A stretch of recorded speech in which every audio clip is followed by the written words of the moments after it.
Good morning. Welcome to our third demo of the strive.ai mobile app.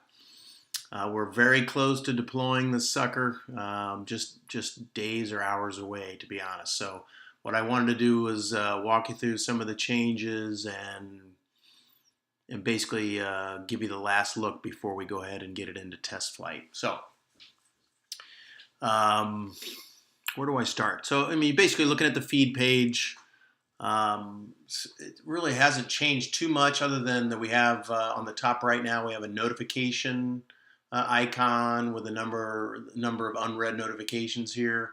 And then we move the sync icon over to the left, right? So, that's really the only substantive change other than I guess we did, if there's no map photo or there's no cover photo, like in the case of my hockey games, right? We just shrink the element down just to make it, more pleasant user experience. But, for the most part, that is pretty much the same. If you click this, it'll go ahead and tell the server that you'd like to bring over activities, an activity or multiple.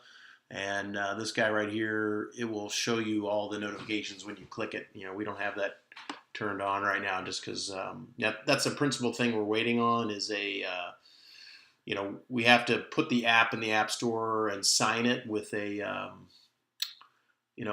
certificate tied to Strive AI LLC, and there's a little glitch between Apple and this company Dun and Bradstreet, confirming our company name. They just have it misspelled in one database, and we have to get them to fix it before we go to press with this thing. So there's the feed page. Not a whole lot's changed. I'll take you in one activity. So really the top hasn't changed too much. It's really, we did talk about expanding, the list of achievements. So we have your peak achievements here. We have your best effort activity if it's a run. And then you see here, this is an example of a run, and we do have segment watts per kilogram like we've had for since the beginning for cyclists with power. Now we had it for runners with power. And then if you were to go right, click on any one of these, it's going to take you to the factors for that.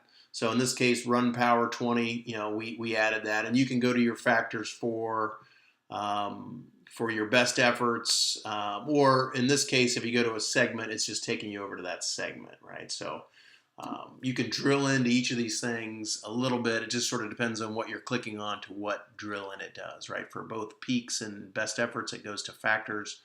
For segments, it goes to that segment page. We see we have a little animation now. We definitely cleaned up the formatting. Just kind of recap, the left axis is your heart rate axis, the right axis is your power axis, and the line is heart rate, and the stacked or the bar chart is the power, right? So, and then training peaks, we're not calculating anything for runs right now. We will be doing that soon. The one other change here is if you click on this, it'll take you over into the Training Peaks app, which is a nice, if you want to go in and out of Training Peaks, you'll be able to do that there. Hopefully we'll be able to deep link to your actual activity there eventually once we get like an API integration, but for now it'll just open the app. So let me quickly wheel you over to segments. So we get some great stuff to talk about here that we mentioned on the last video, but let me just give you an example. If I drill into this real popular segment, the leaderboard, obviously, the only thing that's really changed there is if you click on one of these images, it'll take you over to that person's profile page. And then the great ad that we have here is the segment factors, right? So you may be aware that we've been working on for the past 3 months or so a process to predict performance on segments based on all the segment effort, power data, as well as weather observations from dark sky. So we're training algorithms to be able to predict people's performance so that we can, give you a heads up if maybe it's a good day to go hit a segment to get a PR based on your current power and the weather forecast. So this is one of the popular examples in the system today in the Bay Area. So we've got a lot of training data, and check it out. We've got a very positive score of 99% accuracy for the algorithm. So obviously it's passed our tests. So just like, algorithms that are for you as a person, whether we're predicting a bike or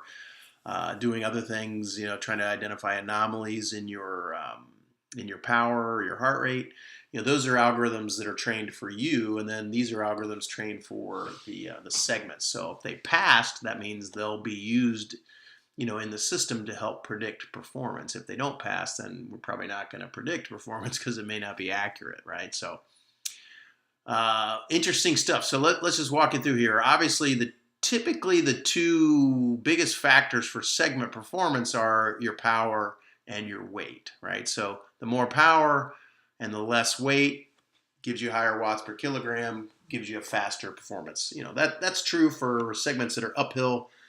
We've got some issues predicting segments that are downhill. In some cases, like all the segments that are used in some of the races in New York City area, right? People are actually, hammering downhill. We got power there.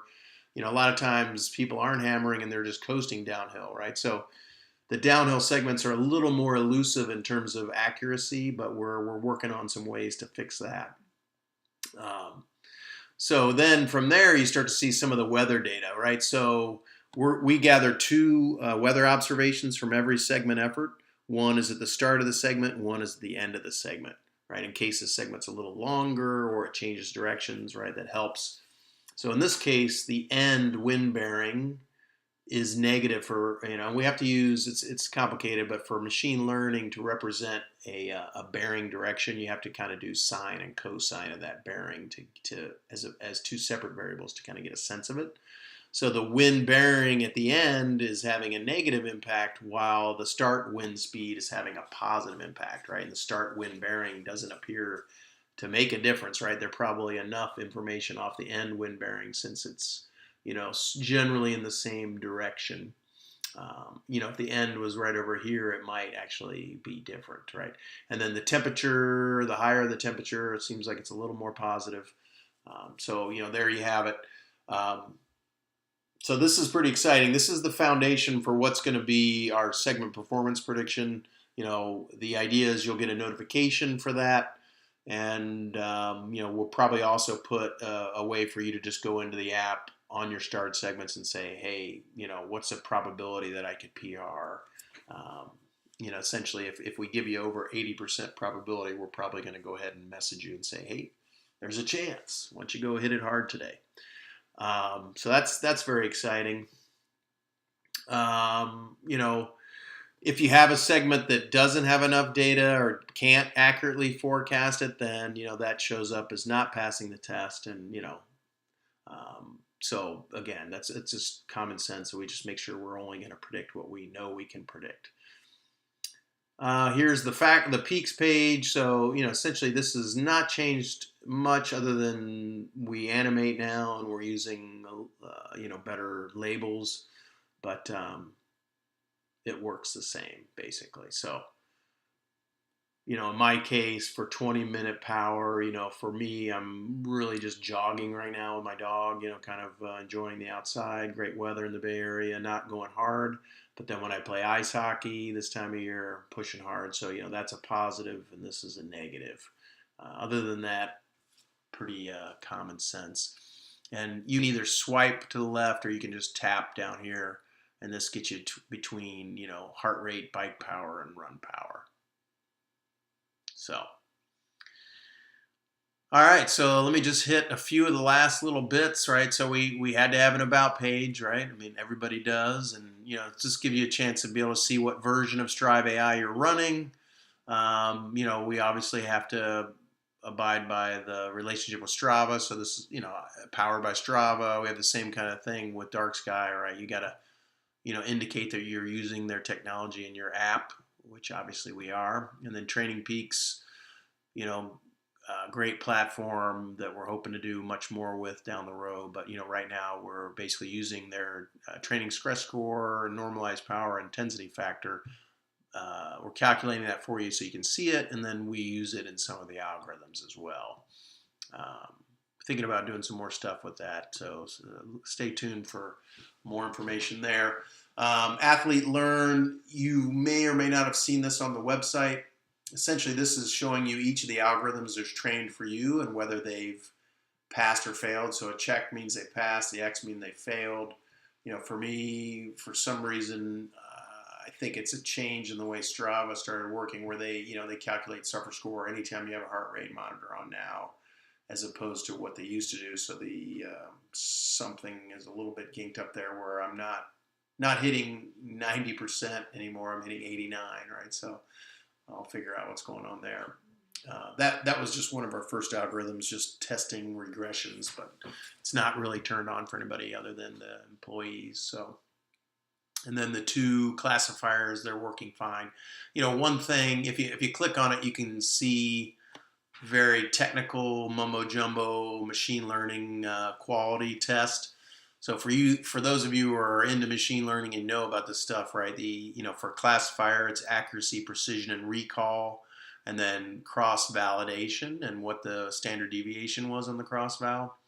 So we fail an algorithm that accuracy is below the threshold or the cross validation is below the threshold for classifiers. So that's essentially what you're looking at there.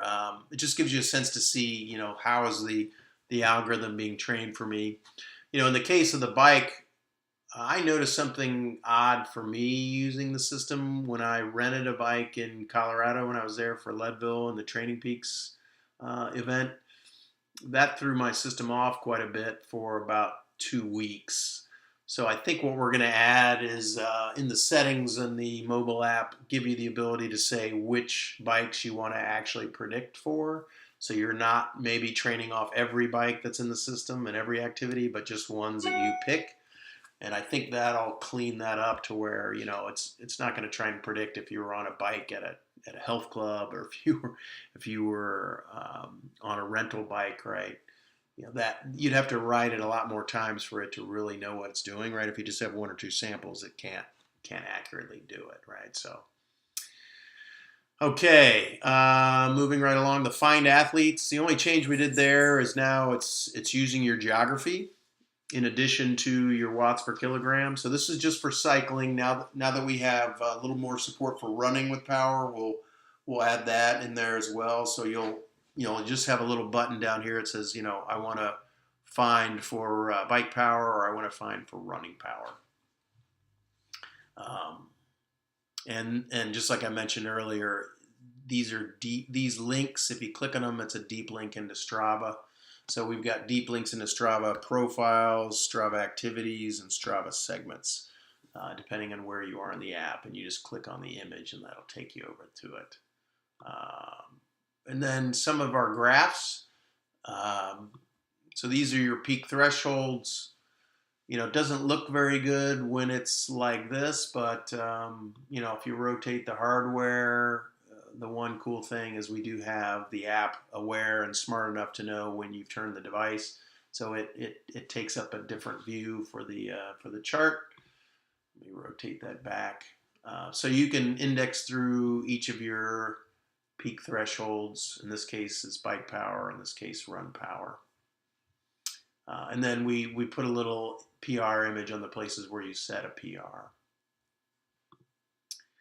Same thing for the training peaks data, just so you can kind of see a trend of your normalized power, intensity factor, and training stress score. Nice little feature. And then, just for grins, we put in a chart that shows kind of the average performance of each time we sync an activity against the growth of segments and the growth of members in the system, right? So, the day we had the big blog post thing, that tweaked our performance down quite a bit for a couple hours, and we were able to fix that pretty quickly. But, this just gives us a sense of what's going on in the system, and, it's helpful.